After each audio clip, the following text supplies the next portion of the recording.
अस्सलाम वालेकुम बच्चों। तो कैसे हैं आप सब? उम्मीद करते हैं कि खैर तो आफियत के साथ होंगे, यानी बढ़िया होंगे। तो मेरा नाम है तौकीर अब्बास और हम सबका चैनल है तौकीर सर केमिस्ट्री। तो आज हम एरोमेटिक हाइड्रोकार्बन्स के लेक्चर नंबर 4 के अंदर stability of benzene and resonance energy को एक्सप्लेन करते हैं। तो सबसे पहले अगर यहाँ पर स्टेबिलिटी ऑफ बेंजीन की बात करते हैं तो benzene is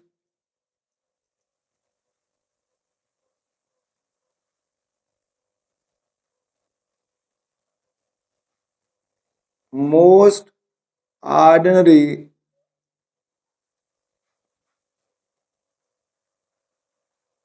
stable molecules. Stability of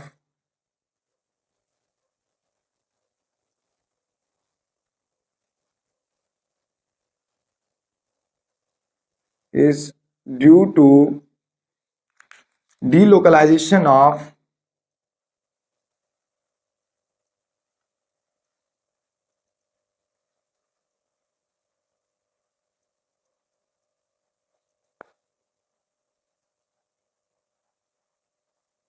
electron cloud. तो इसी तरह यहां पर थर्ड पॉइंट की बात करते हैं, the extent of stability of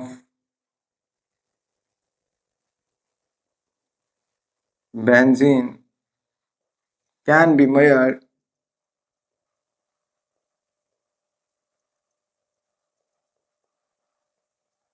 bye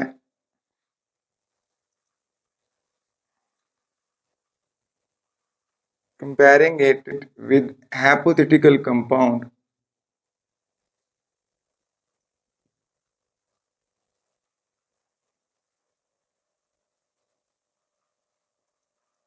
तो यहाँ पर जो extent of stability of benzene can be measured by comparing it with hypothetical compound जो लेते हैं, यहाँ पर फर्स्ट कंपाउंड लेते हैं 1,3,5 साइक्लोहेक्साट्राइन लेते हैं। यहाँ पर जो हाइपोथेटिकल कंपाउंड क्या होगा 1,3,5 साइक्लोहेक्साट्राइन की अगर बात करते हैं, यहाँ पर देखा जाए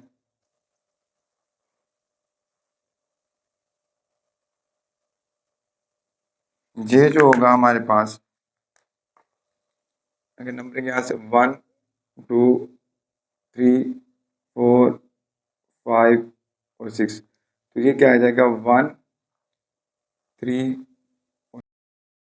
तो यहाँ पर क्या है 1,3,5 साइक्लोहेक्साट्राइन। तो इसके अंदर फोर्थ पॉइंट की बात करते हैं, the stability of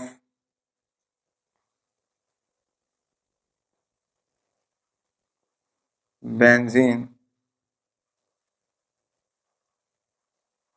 can be determined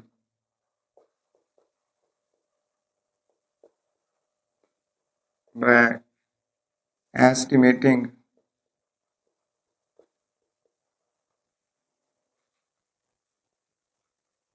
heat of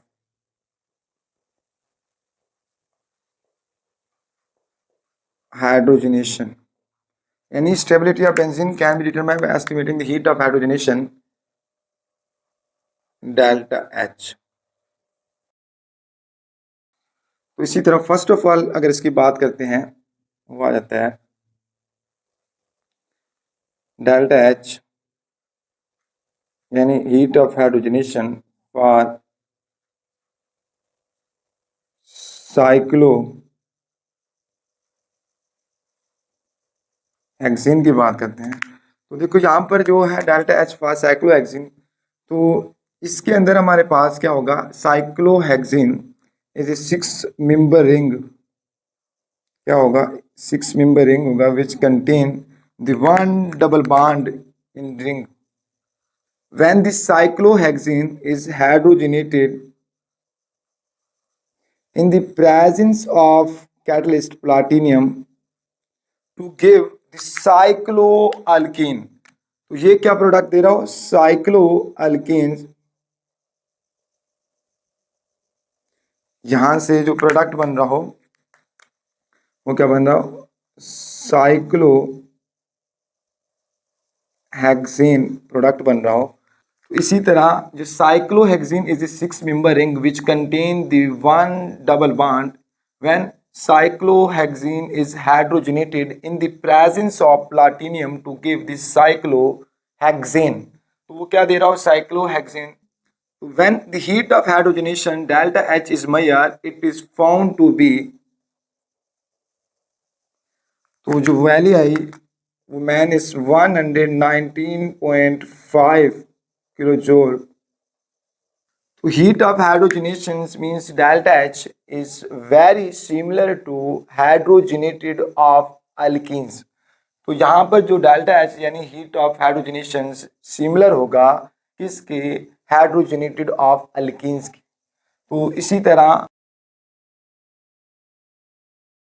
तरह अगर सेकेंड पॉइंट के अंदर हम इसकी बात करते हैं तो डेल्टा एच यानी हीट ऑफ हाइड्रोजनेशन फॉर 1,3-साइक्लोहेक्साडाइन की बात करते हैं। तो इसी तरह यहाँ पर जो डेल्टा एच होगा या इंथाल्पी ऑफ रिएक्शन फॉर किसके लिए, 1,3-साइक्लोहेक्साडाइन। तो यहाँ पर देखो 1,3-साइक्लोहेक्साडाइन इज ए 6 member रिंग। तो ये भी क्या होगा, एक 6 member रिंग होगा which contain the 2 double bond, जो क्या रखेगा, 2 डबल बॉन्ड यहाँ पर एट 1 and 3 पोजीशन के ऊपर। ये क्या है, यानी 1 और 3 पोजीशन के ऊपर। तो इसी तरह 1,3-cyclohexadiens are hydrogenated in the presence of platinum to give cyclohexane। तो ये प्रोडक्ट क्या देगा, cyclohexane. The expected heat of hydrogenation of this compound would be, वो क्या आ जाएगा यहाँ पर, -239 किलो जोल पर मोल आ जाएगा। कैसे, क्योंकि जो calculated values of delta H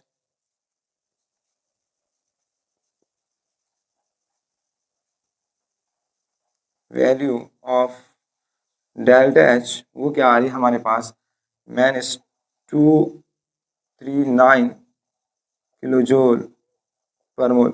but observed values यानी एक्सपेरिमेंटल अगर वैल्यूज ऑफ दिस कंपाउंड की देखा जाए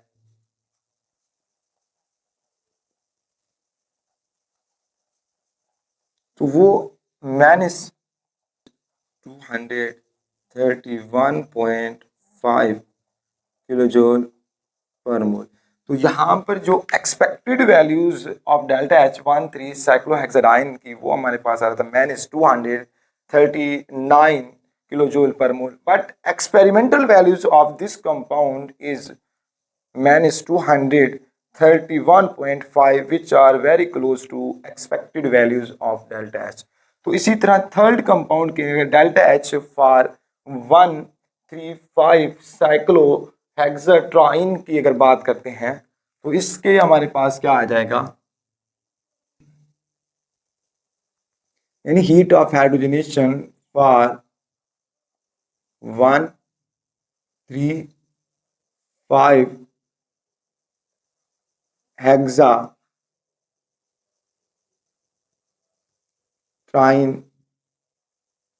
की अगर बात करते हैं तो यहाँ पर जो क्या होगा, तो यहाँ पर ये भी हमारे पास 1,3,5 hexatriene is a 6 member ring which contain the 3 double bond at the position 1, 3 and 5। तो ये भी क्या रखेगा, एक 6 member ring होगा जो which contain the 3 double bond at the positions 1, 2, 3, 4, 5 और 6। तो ये क्या होगा, इसके डबल बॉन्ड होंगे। When 1,3,5-hexatriene are hydrogenated in the presence of platinum to give cyclohexane. So expected values of such a compound means calculated अगर values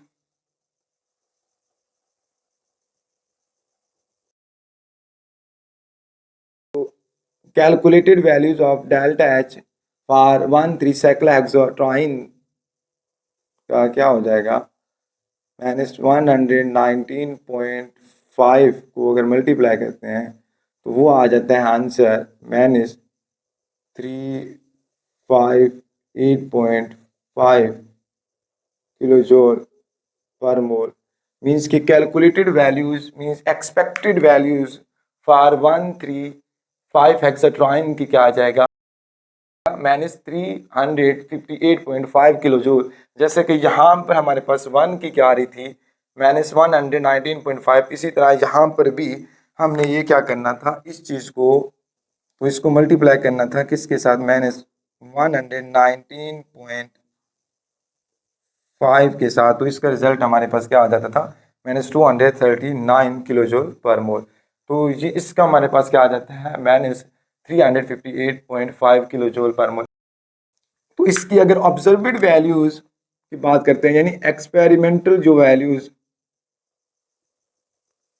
observed values of delta H की बात करते हैं, यानी experimental values -208 kilojoule per mole. It means when the 135-hexatriene are hydrogenated in the presence of platinum to give the cyclohexane,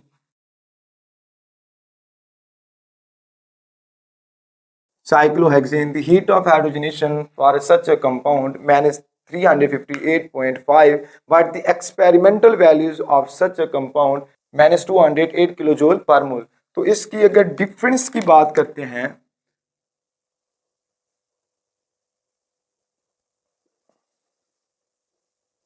तो difference क्या आ जाएगा, यहां पर 155 किलोजूल पर मोल आ जाएगा।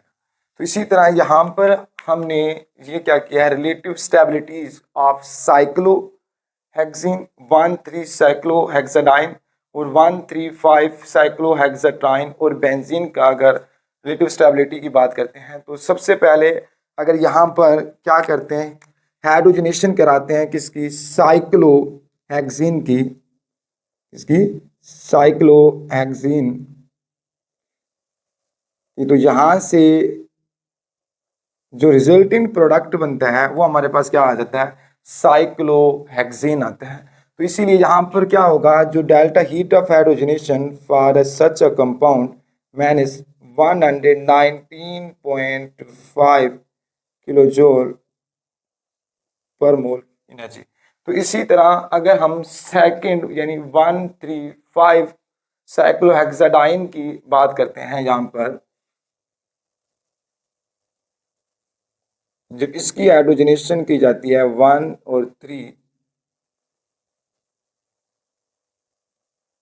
तो यहां से जो हीट ऑफ हाइड्रोजनेशन होती है मीन्स डेल्टा एच, वो क्या आ जाता है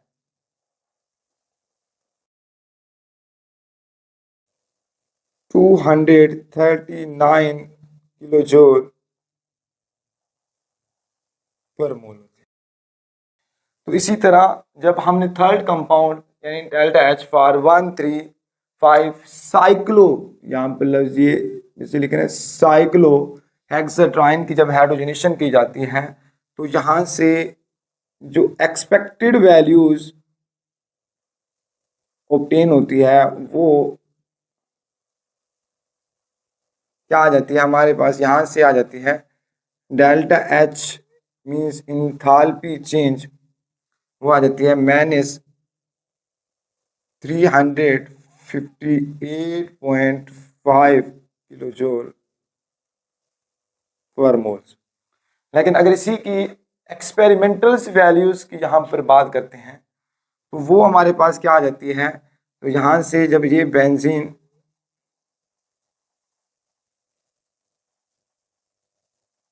कि हाइड्रोजनेशन की गई, जो एक्सपेरिमेंटल वैल्यूज आई वो हमारे पास क्या था, डेल्टा एच एक्सपेरिमेंटल वो the man is 208 kilo joule. तो इसी तरह जो हमारे पास एक्सपेक्टेड वैल्यूज वो हमारे पास थी माइनस 358.5, लेकिन एक्सपेरिमेंटल वैल्यूज हमारे पास क्या आती है, माइनस 208 किलो जूल पर मोल। लेकिन जो एनर्जी डिफरेंस आया वो किसके दरमियान, कैलकुलेटेड वैल्यू जिसको हम एक्सपेक्टेशन वैल्यूज कह देते हैं और observed value means experimental values के दरमियान, तो वो आया डेल्टा एच यहाँ पर 150.5 किलो जूल पर मोल। तो ये जो डिफरेंस आया बच्चे यहाँ से इस पॉइंट तक, वो क्या था 150.5 किलो जूल पर मोल है। तो इसी तरह ये हमारे पास क्या था, relative stability of cyclohexene 1,3 cyclohexadiene और 1,3 साइक्लोहेक्साट्राइन और बेंजीन का था। तो इस चीज को हम बोलते हैं रेजोनेंस एनर्जी।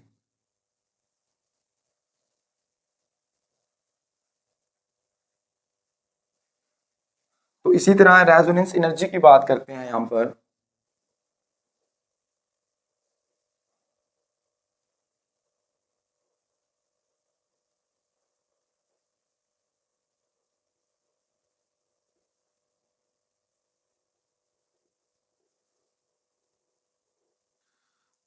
तो इसी तरह अगर रेजोनेंस एनर्जी की डेफिनेशन को देख लेते हैं तो क्या आ जाएगी, difference of energy,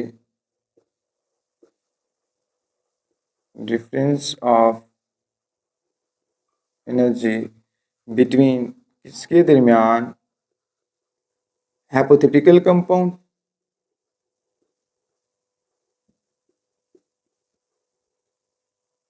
hypothetical compound means कौन सा,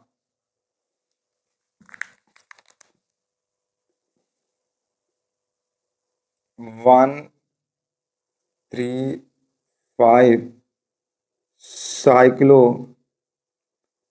hexa ट्राइन and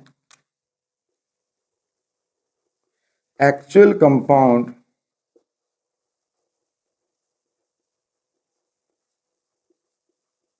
actual compound means benzene।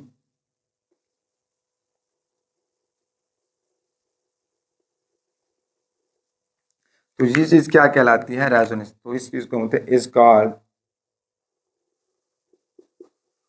Resonance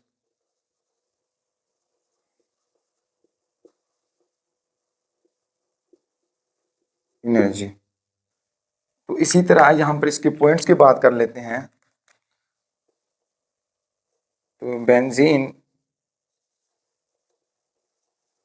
is more stable than hypothetical compound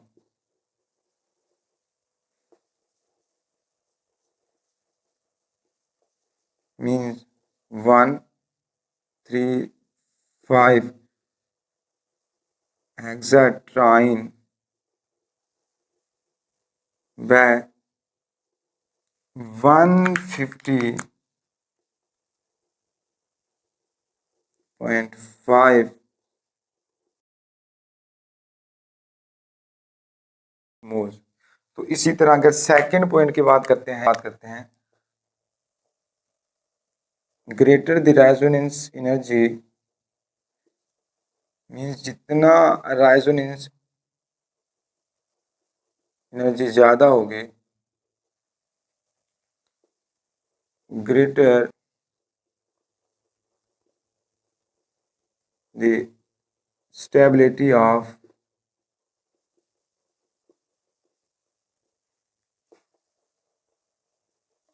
compound.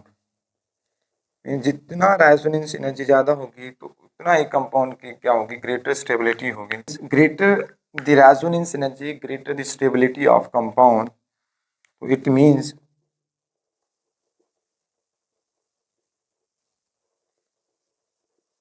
benzene show the resonance phenomena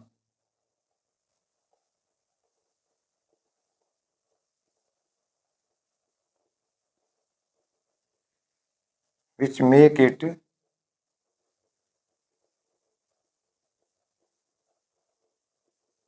more stable than other.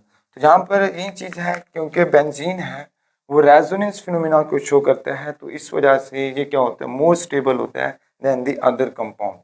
तो इसलिए यहाँ पर ही बात किया, greater the resonance energy greater the stability of compound. तो इसी तरह इसके थर्ड पॉइंट के अंदर क्या आ जाती है, इन बेंजीन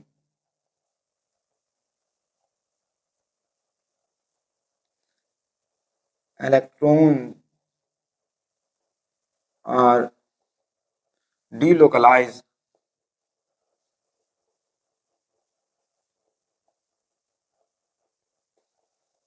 तो बेंजीन के अंदर जो इलेक्ट्रॉन्स होते हैं वो डीलोकलाइज होते हैं, मेक द बेंजीन, जो बेंजीन को बना देते हैं मोर स्टेबल मॉलिक्यूल्स। तो यहाँ पर क्या होता है, बेंजीन में जो इलेक्ट्रॉन्स होते हैं वो क्या करते हैं, डीलोकलाइज करते हैं, तो जिसकी वजह से वो बेंजीन को मोर स्टेबल मॉलिक्यूल्स बना देते हैं। तो ये था बच्चे आज का लेक्चर, जिसके अंदर हमने दो चीज़ें डिस्कस की हैं, स्टेबिलिटी ऑफ बेंजीन को और उसके साथ साथ रेजोनेंस एनर्जी को। तो इस लेक्चर को बच्चे यहाँ पर ही वाइंड अप करते हैं। तो प्लीज़ लाइक और सब्सक्राइब कर दीजिएगा, अगर हो सके तो ये वीडियो अपने दोस्तों तक भी शेयर कर दीजिएगा। तब तक अल्लाह हाफिज़। उससे पहले बच्चे इसका एक स्क्रीनशॉट भी ले लें।